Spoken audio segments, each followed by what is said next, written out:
ખરેખર અમારા ડિપાર્ટમેન્ટે જ ભૂલ કરી છે, ત્યારે જ આ કોળી સમાજને રોડે ચડવું પડ્યું છે.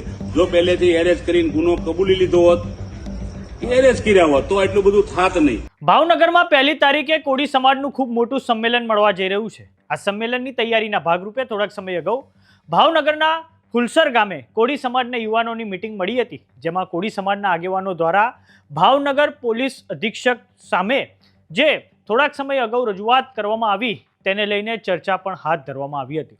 તો બીજી તરફ 1 ફેબ્રુઆરીના રોજ કોળી સમાજની જે ન્યાય સભા મળવાની છે તેના પોસ્ટર ફાડનાર 2 શખ્સોની ધરપકડ પોલીસ દ્વારા કરવામાં આવી છે. તો આવો જાણીએ સમાચાર વિસ્તારથી. નમસ્કાર, જમાવટ સાથે હું છું પાર્થ.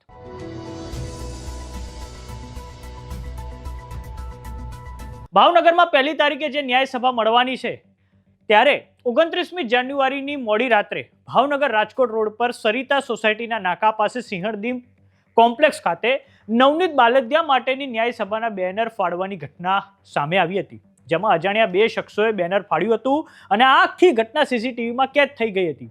આ પછી બોર તળાવ પોલીસ સ્ટેશનમાં આ અજાણ્યા શખ્સોની સામે ફરિયાદ નોંધાઈ હતી અને હવે આ સમગ્ર મામલે પોલીસ દ્વારા વિશાલ ભનુભાઈ ઢીલા અને વિશાલ રાજુભાઈ કોતર આ બંને શખ્સોની ધરપકડ કરીને વધુ પૂછપરછ હાથ ધરવામાં આવી છે.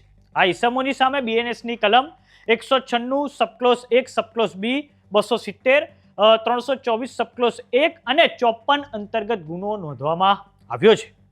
વાત કરીએ ભાવનગરમાં આયોજિત 1 તારીખે ન્યાય સભાની, તો થોડાક સમય અગાઉ કોળી સમાજના યુવાનોની મિટિંગ ફુલસર ગામે મળી હતી, જેમાં કોળી સમાજના આગેવાનોએ એવું કહ્યું છે કે જ્યારે તેમણે થોડાક સમય અગાઉ ભાવનગરના એસપીને રજૂઆત કરી ત્યારે તેમણે એસપી સમક્ષ એક માંગણી પ્રમુખ રીતે કરી છે કે આ બગદાણાની બબાલનો વિવાદ એટલો મોટો થયો કેમ કે બગદાણાના પૂર્વ પીઆઈ ડીવી ડાંગરે નવનીત બાલદિયાની ફરિયાદ મોડી નોંધી હતી. આ ઉપરાંત જયરાજ આહીરનું નામ તેમણે એફઆઈઆરમાં નોંધ્યું જ નહીં અને આ ઉપરાંત જે છે ડીવાયએસપી રીમા ઝાલાએ જયરાજ આહીરને પહેલા જ ક્લીન ચીટ આપી દીધી હતી. તો હવે આ 2 જે પોલીસ અધિકારીઓ છે તેની પર સરકાર દ્વારા એક્શન લેવામાં આવે અને આખી રજૂઆત ભાવનગર એસપીને કોળી સમાજના આગેવાનો દ્વારા થોડાક સમય અગાઉ કરવામાં આવી હતી. તો આવો નજર કરીએ દ્રશ્યો પર કે જે ભાવનગરના ફુલસર ગામથી સામે આવ્યા છે. અમે જે 2 દિવસ પહેલા આવેદનપત્ર દીધું ત્યારે કાળુભાઈ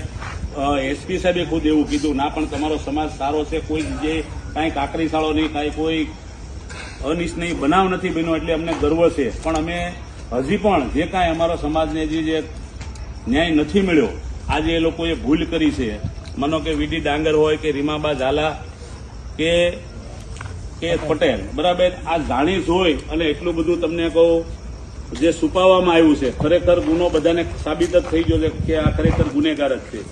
જો કાંઈ નો ગુનેગાર હોય તો કાંઈ એને એરેસ્ટ ન કરે, પણ ખુલ્લા પડી ગયા છે. અત્યારે એમને પણ અમે એક રજૂઆત કરી કે આને જ્યારે ડિસમિસ નહીં કરો ત્યાં સુધી તમને કહું કે જ્યાં નહીતર તમારી વર્ધીને ડાઘ રહે અને આવું એકવાર જો કરી બતાવો તો બીજાને ખબર પડે કે પોલીસવાળાને અન્યાયને કોઈને ગુનેગાર ન બનાવે. ન્યાય વર્ધી પહેરી હોય તો બધાને ન્યાય હોવો જોઈએ. એટલે ખરેખર આ બાબતમાં એમને પણ ખૂબ નોંધ લીધી છે. ખરેખર અમારા ડિપાર્ટમેન્ટે જ ભૂલ કરી છે, ત્યારે જ આ કોળી સમાજને રોડે ચડવું પડ્યું છે. જો પહેલેથી એરેસ્ટ કરીને ગુનો કબૂલી લીધો હોત, એરેસ્ટ કર્યા હોત, તો એટલું બધું થાત નહીં. પણ ખરેખર એમની ભૂલ છે. તો હવે આપણે આ અમને કારણે જે આપણે સંગઠિત સમાચારોમાં અત્યારે બસ આટલું. જોતા રહો જમાવટ. જો તમામને યુટ્યુબ પર જોઈ રહ્યા તો સબસ્ક્રાઇબ કરો, જો તમામને ઇન્સ્ટાગ્રામ અને ફેસબુક પર જોઈ રહ્યા તો ફોલો કરો. સાથે જ અમારી વોટ્સઅપ ચેનલ આવી ગઈ છે, જોઈન કરવાનું ના ભૂલતા. નમસ્કાર.